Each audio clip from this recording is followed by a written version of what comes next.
नागपूरमध्ये काही अफवा पसरवल्यामुळे धार्मिक तणाव निर्माण होण्याची स्थिती निर्माण झाली आहे। या सर्व परिस्थितीमध्ये नागपूरने नेहमी शांततेचा इतिहास हे नागपूरची विशेषता राहिलेली आहे। माझी सर्व बांधवांना विनंती आहे की त्यांनी कुठल्याही प्रकारच्या अफवांवर विश्वास ठेवू नये, शांतता प्रस्थापित करावी आणि कोणीही रस्त्यावर येऊ नये।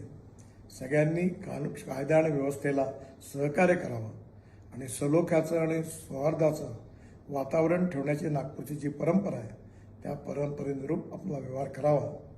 ज्या ज्या लोकांनी चुका केल्या असतील किंवा ज्यांनी गैरकायदेशीर कृत्य केले असतील त्यांच्यावर सरकार कारवाई करेल असा विश्वास मी आपल्या सगळ्यांना देतो। माननीय मुख्यमंत्र्यांनाही या संबंधातली सर्व माहिती मिळालेली आहे, त्यामुळे आपण कुठल्याही अफवांवर विश्वास न ठेवता आपण सगळ्यांनी सहकार्य करावं आणि प्रेमाचं सौहार्दाचं उत्तम वातावरण ठेवण्याकरता मदत करावी, पोलिसांना मदत करावी असं माझी आपल्या सगळ्यांना नम्र विनंती आहे। नमस्कार।